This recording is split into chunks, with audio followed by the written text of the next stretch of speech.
Hi dears, Mahalakshmi ഇന്നത്തെ പ്രമോയിലേക്ക് എല്ലാവർക്കും സ്വാഗതം. അങ്ങനെ നമ്മുടെ മാർക്കോ ആണെങ്കിൽ ലോപ്പസിനോട് പറയുന്നുണ്ട്, ഒരു പോലീസുകാരനെ കണ്ടാൽ പോലും ആ മേഘനാഥൻ്റെ കാലുകൾ വിറയ്ക്കും. അവനാണ് നമ്മളെയൊക്കെ കൊല്ലാൻ വേണ്ടിയിട്ട് അങ്ങ് ശബരിമലയിൽ പോലും ആളെ ഇറക്കിയത്. എന്തായാലും ഇതിനവന് ഞാൻ തിരിച്ചടി കൊടുക്കുമെന്നൊക്കെ ലോപ്പസിനോട് മാർക്കോ പറയുന്നുണ്ട്. നമ്മുടെ കണ്ണനും മഹാലക്ഷ്മിയൊക്കെ ആണെങ്കിൽ മഞ്ജുവിൻ്റെ വീട്ടിലാണെങ്കിൽ താമസമാണ്. അതുകൊണ്ട് തന്നെ അവർ നല്ല ആഹാരം തന്നെ നമ്മുടെ കണ്ണന് വെച്ച് വിളമ്പുന്നുണ്ട്. മഞ്ജു ആണെങ്കിൽ ആ സമയത്ത് നമ്മുടെ മഹാലക്ഷ്മി സാഗറിനോട് ചോദിക്കുന്നുണ്ട്, ഈ സാഗറെ, നിനക്ക് ഈ മാർക്കോയെ പറ്റി എന്തെങ്കിലുമൊക്കെ അറിയോ?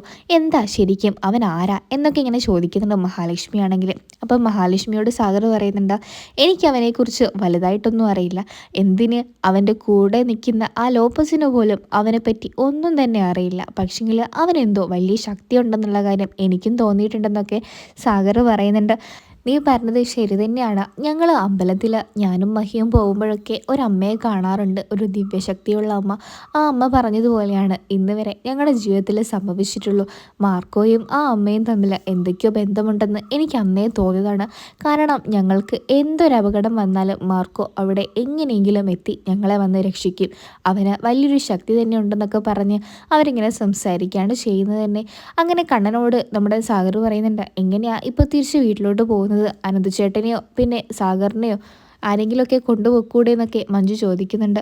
ആരും വേണ്ട മഞ്ജു, എനിക്കാണെങ്കിൽ ഇപ്പോൾ ഒരു കുഴപ്പമില്ല. കുറേ കാലത്തിന് ശേഷമാണ് ഞാനിപ്പോൾ വണ്ടിയൊക്കെ ഒന്ന് ഓടിക്കാൻ തുടങ്ങിയത്. എനിക്ക് പണ്ട് മുതലേ വണ്ടിയോട് ക്രേസുള്ള കാര്യം നിനക്കറിയാലോ മഞ്ജു. അതുകൊണ്ട് തന്നെ ഞാൻ വണ്ടിയൊക്കെ ഓടിക്കട്ടെ എന്ന് പറഞ്ഞിട്ട് നമ്മുടെ കണ്ണനാണെങ്കിൽ മഹാലക്ഷ്മിയും കൊണ്ട് വണ്ടി ഓടിക്കാൻ വേണ്ടിയിട്ട് പോയിരിക്കുകയാണ്. ആ സമയത്താണ് അങ്ങോട്ടേക്ക് നമ്മുടെ പ്രതാപനും കരുണയുടെയും മുത്തശ്ശിയുടെ ഒക്കെ കാറ് വരുന്നത് കാണുന്നത്.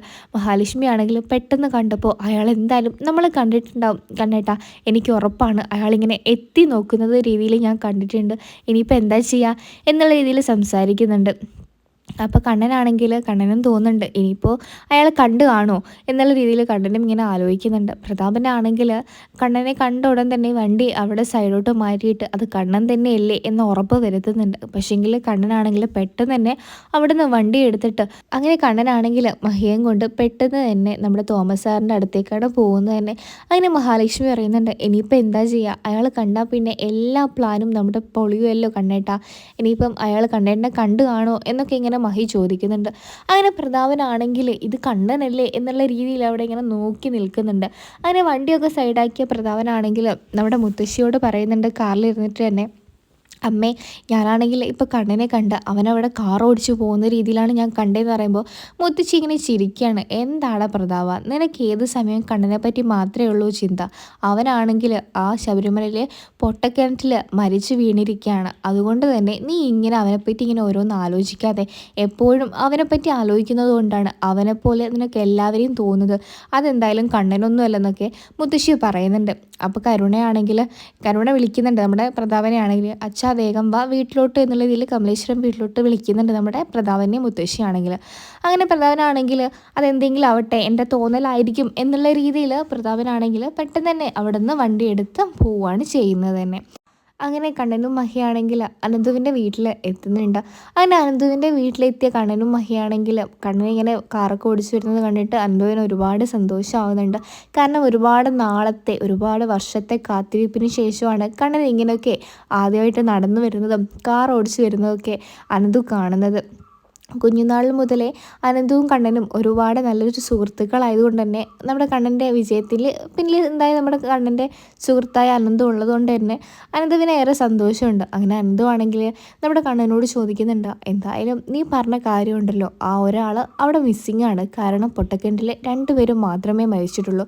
ആരെങ്കിലും സാക്ഷിയുണ്ടോ എന്ന് ചോദിക്കുമ്പോൾ കണ്ണൻ പറയുന്നുണ്ട്, അതെ, ഒരാൾ സാക്ഷിയുണ്ട്. അവനാണ് ഇപ്പോൾ ഹോസ്പിറ്റലിൽ കിടക്കുന്നത്. ഇനിയിപ്പോൾ കേസും പക്കാണൊക്കെ ആയിട്ട് അവൻ വന്നാൽ നമുക്ക് ബാക്കി അപ്പം നോക്കാം എന്നുള്ള കാര്യം കണ്ണൻ പറയുന്നുണ്ട്. അതിനുശേഷമാണെങ്കിൽ നമ്മുടെ അനന്ത് പറയുന്നുണ്ട്, എന്തായാലും എനിക്ക് ഒരുപാട് സന്തോഷമായി. നീ എഴുന്നേറ്റ് നടന്നല്ലോ, ഇപ്പം ഇതാ കാറൊക്കെ ആയിട്ട് വന്നല്ലോ, അത് തന്നെ വലിയൊരു സന്തോഷം തന്നെ എന്നൊക്കെ അനന്ത് പറയുന്നുണ്ട്. അപ്പം മഹാലക്ഷ്മി ആണെങ്കിൽ അനന്തുവിനോട് പറയുന്നുണ്ട്, എനിക്ക് ആകെയുള്ളൊരു പേടി എൻ്റെ രണ്ടാനച്ഛനാണെങ്കിൽ ഞങ്ങൾ വരുന്ന വഴിക്ക് അവിടെ ഉണ്ടായിരുന്നു. ഞങ്ങളെ കണ്ടിട്ടുണ്ടാവുമോ എന്നുള്ളൊരു സംശയം എനിക്കിപ്പോഴും ഉണ്ട്. ഇനിയിപ്പോൾ എന്താ ചെയ്യുക എന്നുള്ള രീതിയിൽ ഇങ്ങനെ സംസാരിക്കുന്നുണ്ട്. അപ്പം നമ്മുടെ അനന്തുവിൻ്റെ ഭാര്യ പറയുന്നുണ്ട് അതിനിപ്പോൾ എന്താ, കണ്ടാലൊന്നും ഒരു കുഴപ്പമില്ല, എന്തായാലും കണ്ണേട്ടനെ ഒരുപാട് കളിയാക്കിയിട്ടുള്ളതല്ലേ, ആ കളിയാക്കലൊക്കെ അങ്ങ് നിൽക്കാൻ വേണ്ടിയിട്ട് ആ കണ്ണേട്ടൻ എഴുന്നേറ്റ് നടന്ന കാര്യം അവരൊക്കെ അറിയണം മഹി, എങ്കിലും മാത്രമേ നിങ്ങൾക്ക് ഇപ്പോൾ ഉള്ള ഉപദ്രവങ്ങൾ കുറച്ചെങ്കിലും കുറയുമെന്നൊക്കെ നമ്മുടെ കൂട്ടുകാരി മഹിയോട് പറയുന്നുണ്ട്. അതിന് യേശു ആണെങ്കിൽ മഹാലക്ഷ്മിയും കണ്ണനൊക്കെ ആണെങ്കിൽ അനന്തുവിൻ്റെ വീട്ടിൽ നിന്ന് ഇറങ്ങിയിട്ട് നേരെ തോമസ് സാറിൻ്റെ അടുത്തേക്കാണ് പോകുന്നത്. തോമസ് സാറാണെങ്കിൽ കണ്ണൻ്റെ ആ കാർ ഓടിച്ച് വരുന്ന വരവും കണ്ണൻ്റെ നല്ല നടത്തമൊക്കെ കണ്ടിട്ട് ഭയങ്കരമായിട്ട് മനസ്സ് നിറയെ സന്തോഷിക്കുന്നുണ്ട്. കണ്ണനോട് ഒരുപാട് സ്നേഹത്തോടെയൊക്കെ സംസാരിക്കുന്ന ശേഷം നമ്മുടെ കരുണയാണെങ്കിൽ നമ്മുടെ ദുർഗയോട് പറയുന്നുണ്ട്, എന്താ അമ്മേ അവർ വരാത്തത്, എന്തായാലും പോലീസ് നമ്മളെ വിളിച്ചിട്ട് ആരൊക്കെയോ മരിച്ചെന്ന് പറഞ്ഞ്, അതെന്തായാലും തീർച്ചയായിട്ടും അവർ തന്നെ ആയിരിക്കില്ലേ, എങ്കിലും എനിക്ക് ചെറിയ സംശയമൊക്കെ ഇപ്പോഴും ഉണ്ട്. അപ്പോൾ ദുർഗ പറയുന്നുണ്ട്, മോളെ നീ അതൊക്കെ വിട്, എന്തായാലും സംശയങ്ങളൊക്കെ ശരിയാവും, ഈ പ്രാവശ്യം എന്തായാലും അവരില്ലാതാവും എന്നൊക്കെ ദുർഗ പറയുന്നുണ്ട്. കരുണയാണെങ്കിൽ പറയുന്നുണ്ട്, എനിക്ക് അതിനൊന്നും ഒരു സന്തോഷക്കുറവില്ലമ്മേ, എനിക്ക് അവൾ എൻ്റെ മുമ്പിലിരുന്ന് ആ കണ്ണൻ്റെ ആ മരിച്ച ശരീരത്തിൻ്റെ അടുത്തിരുന്നിട്ട് വേണം അവൾ പൊട്ടിക്കരയുന്നത് കാണാൻ വേണ്ടിയിട്ട്, എങ്കിലേ എനിക്ക് മനസ്സിന് ഇച്ചിരിയെങ്കിലും സന്തോഷം കിട്ടുമെന്നൊക്കെ നമ്മുടെ ദുർഗയോട് കരുണ ഇങ്ങനെ പറയുന്നുണ്ട്. എന്തായാലും ഒരുപാട് നമ്മളെ അവൾ വേദനിപ്പിച്ചിട്ടുണ്ട്, അതിനൊക്കെ തിരിച്ചടിയായിട്ട് അവൾക്ക് ഈ ശിക്ഷ തന്നെ കൊടുക്കണം എന്നൊക്കെ അവരിങ്ങനെ പരസ്പരം പറയുകയാണ് ചെയ്യുന്നത് തന്നെ. അങ്ങനെ ദുർഗ പറയുന്നുണ്ട്, മോള് പറഞ്ഞത് ശരി തന്നെയാണ്, എത്രയും പെട്ടെന്ന് നമ്മൾ ആഗ്രഹിച്ച പോലെ തന്നെ എല്ലാ കാര്യങ്ങളും നടക്കുന്നൊക്കെ ദുർഗ പറയുന്നുണ്ട്. അതിനുശേഷം കമലേശ്വരം വീട്ടിൽ മുത്തശ്ശിയും പ്രതാപനൊക്കെ എത്തുന്നുണ്ട്. അങ്ങനെ നമ്മുടെ കരുണയാണെങ്കിൽ ഇങ്ങനെ ചായയൊക്കെ കൊണ്ടു കൊടുക്കുന്ന സമയത്ത് കരുണ പറയുന്നുണ്ട്, എന്താ വെച്ചാൽ ആകെ മൊത്തം ഒരു ടെൻഷൻ പോലെ എന്ന് ചോദിക്കുമ്പോൾ കരുണയോട് പറയുന്നുണ്ട്, അത് പിന്നെ ഞാൻ കണ്ണനെ കണ്ടതുപോലെ എനിക്ക് തോന്നിയിരുന്നു, കണ്ണൻ്റെ കാർ ഓടിച്ചു പോകുന്ന പോലെയാണ് എനിക്ക് തോന്നിയത്.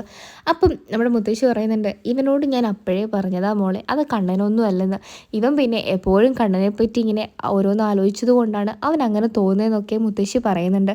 അപ്പം നമ്മുടെ കരുണ പറയുന്നുണ്ട്, അത് ശരിയാണ് അച്ഛാ, എന്തായാലും അങ്ങനെ തന്നെയാണ്, മുത്തശ്ശി പറഞ്ഞത് തന്നെയാണ് ശരി, കണ്ണൻ എന്തായാലും മരിച്ചിട്ടുണ്ടല്ലോ, എന്തായാലും അച്ഛൻ അങ്ങനെയൊന്നും വിചാരിക്കേണ്ട, കണ്ണൻ എന്തായാലും ഈ ലോകത്തില്ല, അച്ഛൻ അതൊക്കെ വെറുതെ തോന്നിയാന്നൊക്കെ പറഞ്ഞ് അവരാ കാര്യം പിന്നെ വിടുകയാണ് ചെയ്യുന്നത് തന്നെ.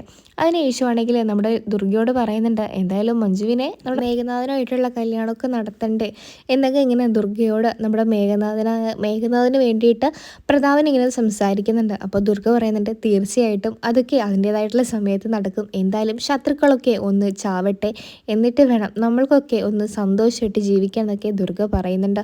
അങ്ങനെയാണ് ഈ ഒരു പ്രമോ റിവ്യൂ അവസാനിക്കുന്നത്. നിങ്ങൾക്ക് ഈ ഒരു സീരിയൽ ഇഷ്ടപ്പെടുവാണെങ്കിൽ ചാനലൊന്ന് സബ്സ്ക്രൈബ് ചെയ്ത് സപ്പോർട്ട് ചെയ്യണേ.